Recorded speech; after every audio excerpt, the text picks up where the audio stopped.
Bandeko balingami balandi ya Amour Blindé Shalom.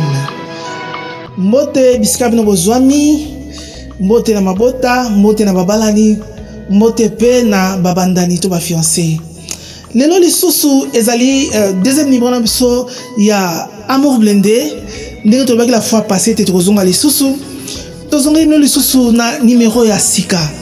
La fois passée tolobelaki na qu'est-ce que le mariage? Libala ezali nini? Tout le monde qui était libala ezali union de deux personnes de sexe opposé mwasi na mobali. Bongo lelo tokomona comment se marier, ndenge nini moto sengeli abala pe nani yango esengeli abala. Yango motuna epesa meli biso. Est-ce que on va se marier parce qu'on est un garçon ou comment?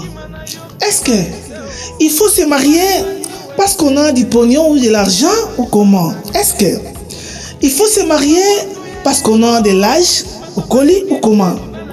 Est-ce que on doit se marier parce qu'on aime quelqu'un ou comment? Est-ce que tu vas la pona nini? Tu nani asengeli abala? Nani aza prêt à belemi pona kobala?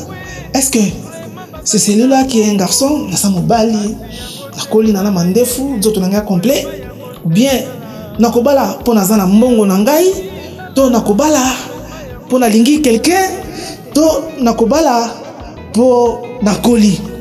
En tout cas, tu bango lelo.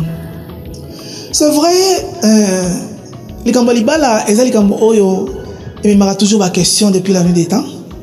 Tout le monde a qui quand le Seigneur Jésus avec un mokilier, en tant que créateur, en tant que la parole faite chair, ba memela qui paye motuna libala. Ba pharisien to ba pharisien, ba ko tuna ye motuna po ba mekaye na wetsengeli na etali libala. Ba tuna qui est maître, ba no bengi rabbi. Est-il permis à quelqu'un de répudier sa femme?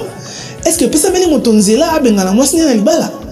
Mokonza ba ina bango albi ne bandelezaki bongo te. Batuni bongo po anini Mose. To Moïse apesa biso ndingisete. To comme lettre de divorce to pesa mokande pa na mwasi soki olingo bengana na libala habite. Wana alaki pona mitema makasi na bino nde esengaki Mose. Apesa kabino mokanda pona ko bengana basi na bino na mabala. Nzoka ndene bandeli ezaki bongo te. Bino boyoka tete ne bandezaki mwasi moko na mobali moko. Abi ba ye ko likutu ba yo tuna abi même okonzi. Soko za bongo. Eza ngona avantage te mutu abala. Yesu abina bango te. Eza na bato mosusu bazala ba unique depuis libuma mama na bango. Ba mosusu ba koma ba unique na nzela na volonté ya mutu. Donc mutu asala ye pour akoma unique, c'est-à-dire abotate, c'est-à-dire castrer ye. Eza mutu mosusu ye ami kangi na ye po na tina na mosala ya Nzambe. Donc eza mutu mosusu ye abotama ke azali fonctionnel, c'est-à-dire nzoto na ye mobali esalaka te. Ye wana akoko bala te. Mosusu bato mokinde ba komise bongo, c'est-à-dire pour la garde du corps na ngai na ko castrer ye, nde ba kastra bangulu.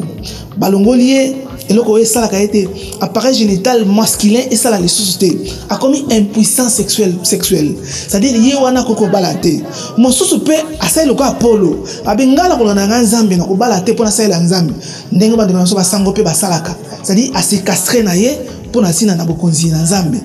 Wana réponse ya mokeli, réponse ya mokoli bala. Mais pour le reste eza bongo, c'est-à-dire quoi?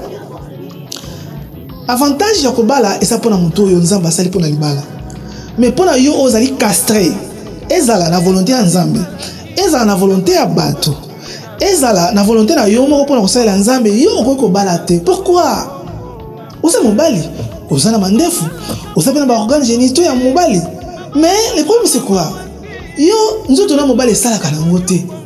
Bon, okoli na quartier ba komo yebisa yo to na église to wapi ozala kana musala. Ah mais mon cher, okolipe, ozape na musala, ozokape mbongo. Pourquoi pas okoko balate? Parce que yo na soni wana, ololo bakengane na zabona ali castré, nazali unique. Nakoko sepelisa mwasi te, to nakoko procréer te ponza malobaki na bango, multipliez-vous, remplissez la terre. C'est-à-dire ceux qui ont bali, ezaki poko ma fleur na ndako ya libala, mais on posa mosala onzamba tena ki osa kati na libala. Bo yo oyebi bien consciemment que yo ozali fonctionnel.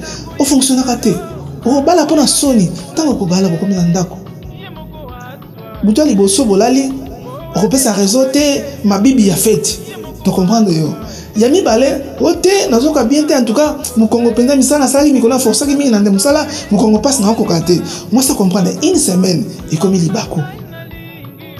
libako raisonner mutu azaki na posa kolia biloko wana te balambele yango bien bateli ko na mesa atali bo elongi na ki toka meka bo ya mobeso est-ce que o provoquer un appétit na mutu wana makoko kolia biloko yango te akoluka kote musote bongo soki mwasi oyo bali abandi ko bima libana obenga nini mwasi ndumba nana lukaza ndumba esali yo okomi libako pona mwana mwasi wana et comme ba problème boko n'est pas pareil mabe boko n'est pas passer mabe bon le problème nini ote on le ko ba raison comment la raison moi c'est pas soni ko ba première fois deuxième fois soni troisième fois ti akopanza sekele nana luki makambo esali yo ce qu'on nzamba lobi que l'homme ne sépare pas ce que Dieu a joué raisonner basi babali saki bino so nana kabala libala wana okomi libako pona mwasi mwasi akana ko sala ndumba te akomi ndumba mwasi ne kobo likolo na yo. C'est pour ça Jésus lobi qu'il y a des gens qui sont uniques à partir du ventre de leur mère, il y a des gens ceux-là qui sont uniques par la volonté des hommes ou encore pour servir les seigneurs. Donc ce rosa unique ko balate attention mon mobile. Deuxième catégorie, est-ce que mutoko bala poser na mbongo? Bonne interrogation. Oza na mbongo, c'est-à-dire on sala cop moboye obeti loto obeti bindo aussi $10,000. Si on $10,000 wana c'est bon on va que pas aussi fatigué on peut ça on dépenser moi $2,000, $3,000, $4,000 au tika na 5,000 balles.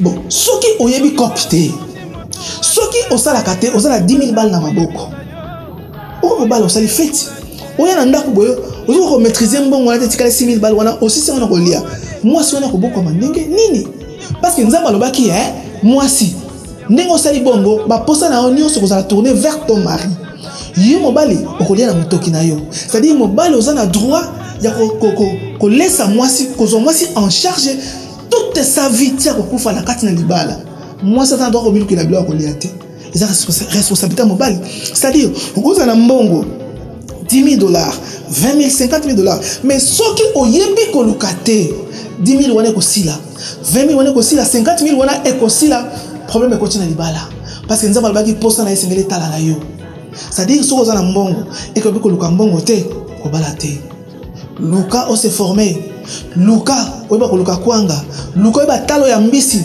talo ya lamba talo ya lipapa wana ozana na ndaka baboti na yo bongo ko kozwa charge ya mwasi. Troisième catégorie, est-ce que nako bala pona koli point d'interrogation mutu mususu moni ya koli mandefu mais ça na maturité te asa na maturité te kolia na ye aliaka na sima ya bato donc ye akozwa mbongo mais akopesa mutu te loka kolia d'abord ye moko milesa na mbongo na ye te akozwa na mbongo 5,000 balles na poche 10,000 balles na poche mposa me loka kolia akoka te akoluka mutu musu asomba mpo ya lia donc ye mbongo na bombaka ne kaka c'est-à-dire asa incapable na komilesa ye moko mais asa na mbongo asa incapable ya komilesa moninga mais asa na mbongo azali irresponsable akoka na kobala te soka bali akolesa moso na ndenge akoma libaku azana mbongo mabombaka atanga mbongo na douche mais azana mbongo ça dit eza ki kokola te ki mande fouter muteko singo bala ezali faut ça la responsabilité ça dit quoi rosa la saka na $50 mais oza responsable oyebi ko luka oyebi ko laisser bato oyebi ko prendre bato en charge ça dit on va prendre en charge yo moko et puis o baza pembeni na yo soko sala ka yango bien oza na fonte mais oza na capacité wala oyino ko bala soko ko sala yango te eza te po koli luka oza responsabilité no mais bongo ko luka makambo ya libala. Quatrième catégorie, est-ce que on bala parce que o sepeli to lingi mutu mutu ko sala koli amoni moi c'est moi sepeli na ye vrai chérie c'est bon asa moi si malama asa kitoko lokona lingi il faut na bale kaka est-ce que vous avez préparé pour la yango? Est-ce que vous avez préparé parce qu'avant de se marier les engagements la femme ko bala asa na famille parce que on a besoin de yemoko à cause d'une mère vous aurez des enfants alors olingi bien sûr oui mais bible lobi on va penser à ce côté là c'est-à-dire vous allez préparer en conséquence pour la obala c'est-à-dire na deuxième émission de Toloba qui est comment se marier pour un mariage réussi to bandaki na point A qui peut qui paie ou qui est prêt pour se marier pour les garçons. C'est celui-là donc, où il y a des critères, où il y a préparé pour avoir la responsabilité en charge. Alors, pour la jeune fille, nani a dit malibala tant que c'est libala pour moi, moi c'est le cas mobilité, moi c'est le cas moi c'est parce que na kaina libala, moi c'est andimaka, bosenga ya mobali wana. Tant que la jeune fille et que jeune garçon ko senga libala, maman, so da têtu, on dit maté, boya na yo. Pour Bible lobby, femme, soyez soumise à vos maris. Et c'est de tout ça. C'est-à-dire pour un mariage réussi, les autres c'est pour moi si botosi, bon maman. Voilà, moi si, elle a 3 vertus. Oui, c'est de la batelaka. Pour appeler ce séminaire de balanaye. Elle a la féminité sacrée. C'est-à-dire bon moi si on est boulisama. C'est-à-dire bon moi si zanini. Tant qu'on talent les longues, à qui me simis. So mon moi si on talent les longues, on talent mon bal à fixer yo. Eh, suspect, on a moi cité. C'est-à-dire faut dans la féminité sacrée wana. Si on talent les longues, à qui me sunase. Maman. C'est-à-dire féminité sacrée wana zarango. C'est-à-dire la maternité sacrée. C'est-à-dire maternité, c'est-à-dire bon maman, c'est-à-dire moi si azali caisse, azali réservoir. C'est-à-dire ayambara mon moto pas mon bal, ayambara semence pour appeler sa vie. C'est-à-dire moi si appeler sa vie par la maternité. Et c'est là zalango. Le comme ça tout moi ça zalango converti, c'est-à-dire la virginité sacrée. Moi si c'est là battre la bon c'est canaillé. On a dit cadeau, le plus grand cadeau, le plus beau cadeau au Maliba, le pas de mon balinaïe. C'est-à-dire, au moment où moi, si tu as la Vierge, Valérie Zandé, on se souvient. Zandé, on se souvient. Alors, quand on a Vasco Fernando, dans le balaye, moi, si, Magimbo est belé, à foutre 1 million de quoi, j'étais belé, mais, tant que maman me met une virginité dans le dakou, après, il y a 1 million de te. Après, il y a tabaya pesa te. Après, il y a cadeau maman me met dans daku. Et ça là que c'est le pesa le coup mais pas la maman. Maman pas fière pour aller à la libala moseka. Donc les 3 vertus au moi si à ko battre là. Pour abala, c'est d'abord la féminité sacrée, bon moi si, la maternité sacrée, réservoir il y a semence pour la sa vie. Et la virginité sacrée, on peut sa maman le coup on a katé libala. Donc on a 3 vertus wana et puis l'obéissance on a le bagui bosso et qu'on vous engage pour la moisse. Donc on est prêt pour obéir. En tout cas, ni mal libala. Donc 3 vertus wana ça malam mais et pas. Est-ce que tu colles la canette au bout de maka? Oui que ça la libala te asala ka tout pour la obéir sa libala. Bando ko bela basi bakutana na problème. On a un accident et que ami bakina noté a bébi sa virginité na ye. Tant que on a un accident dans la vie, peut-être la maternité est à l'issue on a pouvoir pour créer et ça problème était. Mais le coup la féminité déjà c'est déjà beaucoup. Ils ont problème était. Ils ont pas à la vie. Mais l'essentiel est que Zala na capacité ya ko obéir na mobali na yo. Beaucoup balana. Zamba salete bobo tate, c'est pas un problème. Il y a un peu de malibala na bino. Mais ce qu'on a na botosi, on a botosi na mobali na yo, c'est tout, ça comble tout. On peut perdre virginité par ignorance, par accident, par problème qu'on a dans la vie, c'est pas un problème. Le problème est que Zala kana obéissance na mobali na yo. Fais-toi pardonner, confesse tes erreurs du passé. Tout bela, mabunga no yasima, mobile na yo aza prêt pour parce que ça c'est pas un problème. Alors pour un mariage réussi, pour toi un homme, zala responsable, zala capacité, ya ko linga mwasi na yo, ya ko boko la mwasi na yo, ya ko répondre na ba besoin ya mwasi na yo. Pour que mwasi zala capacité ya ko tout ça mobile na yo na nyonso. Mandeko minga basi batangaka. Pourquoi vous allez tangi classe, vous allez licencié, vous allez docteur. Mais ceux qui m'ont bali na yo comme vous connaissez bien que maman, ngana bali yo, na ko so na yo ko sala musalate, ko luka musalate, ko budete, ba te ngana tangi sanga te. Aza mo konzi na yo, aza bali na yo. Ce qu'on le dit que ngana vous charge na yo, a vous charge na yo pour vous tana mo konzi na ye. Abile pourquoi le bongo, aza mo bali na yo. Tout ça. Fa brana maloba, ndeko na biso mo sakola tango loba.